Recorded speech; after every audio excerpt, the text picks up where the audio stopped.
नमस्कार साथियों, मैं कौशल चौहान आप सबका एक बार फिर से स्वागत करता हूं।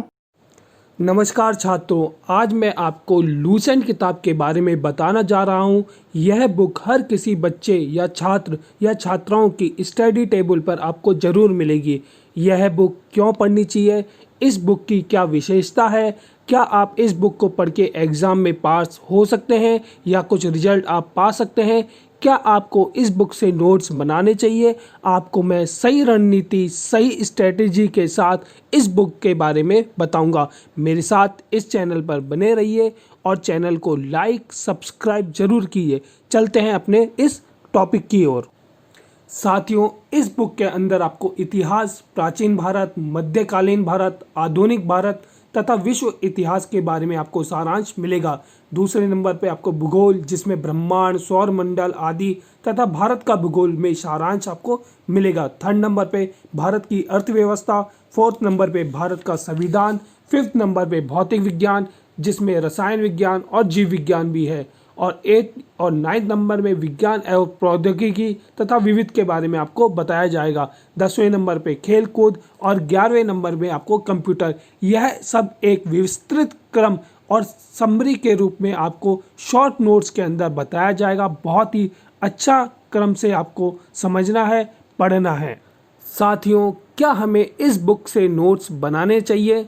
तो साथियों, इसके लिए मैं आपको बताना चाहूँगा कि हम सभी लिखना, पढ़ना और समझना यह सब कार्य हम स्कूल में सीख जाते हैं, लेकिन याद करना यह हमें कभी भी नहीं सिखाया जाता।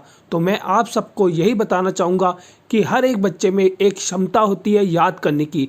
वह खुद अपने मन से, अपने दिमाग से, अपने ब्रेन का यूज़ करके कि आप वह किस तरह से याद कर सकता है, इस टेक्नोलॉजी को बढ़ाकर वह याद करे। मैं बताना चाहूँगा कि साथियों, आपको इस किताब के नोट्स नहीं बनाने चाहिए। आप सिर्फ इस किताब को निरंतर पढ़ाई करें, रीड करें, जितना हो सके इसे माइंड में याद करने की कोशिश करें। मेरा यही प्रयास है आपको कि इस बुक को आप जितनी भी बार हो सके उतनी बार अपने एक बार आंखों से निकालें। आप हाइलाइटर का यूज़ कर सकते हैं इस किताब के लिए, आप मार्क कर सकते हैं, पेंसिल का यूज़ कर सकते हैं, यही कार्य आप करें। साथियों, क्या हम इस बुक को पढ़कर अपना रिजल्ट अचीव कर सकते हैं, अपना गोल सेट कर सकते हैं?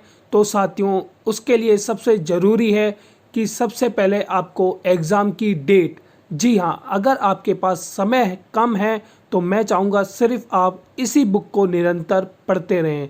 जी हाँ साथियों, इसके अंदर कम समय में आपको अच्छी जानकारी और उसके तथ्यात्मक रूप से आपको पूरा विश्लेषण करके बताया गया है। तो आप इस बुक के अलावा कहीं और ना जाएं। अगर आपके पास एग्ज़ाम का टाइम अधिक है तो मैं चाहूँगा आप इस बुक के साथ साथ एनसीईआरटी की किताबें भी पढ़ें। आप इन दोनों किताबों के साथ आपकी बहुत सी जानकारी आपको मिलेगी। और साथियों, इस समय सारा एग्ज़ाम का जो पैटर्न है वो चेंज हो सका है। आपको सबसे पहले अपना सिलेबस ध्यान में रखना है, सिलेबस के बाद आपको एग्ज़ाम का पैटर्न ध्यान में रखना है, और एग्ज़ाम के पैटर्न के बाद आप उस तैयारी को किस तरह से कर सकते हैं। जी हाँ, आप किस सब्जेक्ट में कितने होशियार हैं। जैसे आर्ट्स वाले आर्ट्स के अंदर होते हैं, साइंस वाले मैथ्स के अंदर होते हैं।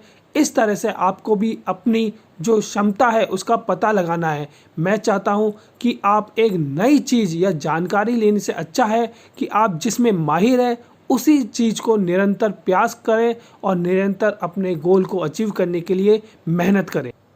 बुक को कैसे पढ़ें, किस एग्ज़ाम के लिए पढ़ें, क्या रणनीति होनी चाहिए, उसके बारे में अब मैं आपको बताना चाहूँगा।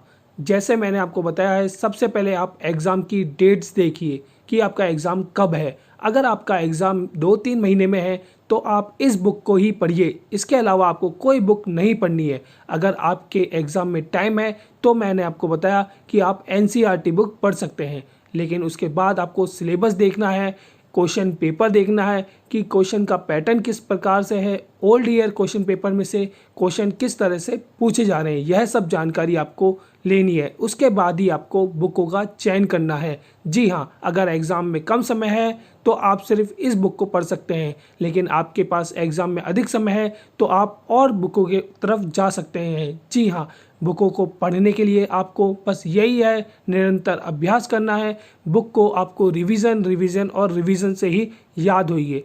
आप निरंतर अभ्यास करके, प्रयत्न करके अपने माइंड के अंदर अपनी उस तकनीक को खोज निकाल के जिससे आपको लर्न हो रहा है, क्वेश्चन याद हो रहे हैं। ये एक ऐसी टेक्निक है जो सिखाई नहीं जा सकती, जिसे मनुष्य खुद ही सीखता है। जी हाँ दोस्तों, लिखना, पढ़ना और समझना स्कूल में सिखाया जाता है, लेकिन याद करना वो अपनी मेहनत से होता है। कई बच्चे रट लेते हैं, लेकिन आज का जो समय है वो रटने का नहीं है, वो तथ्यों को समझने का है। आपको एक स्टोरी बनाकर याद करना है, अपने मेमोराइज में उन तिथियों को याद करना है। उसके अकॉर्डिंग ही आपको यह एग्ज़ाम में हासिल अपनी जीत करनी है। मैं यही कहना चाहूँगा अंत में कि आपको मेरे द्वारा जो सुझाव दिए गए हैं वो अच्छे लगे हो तो चैनल को लाइक करें, सब्सक्राइब करें, और आपके इन्हीं सब चीज़ों से मुझे मोटिवेशन मिलेगा।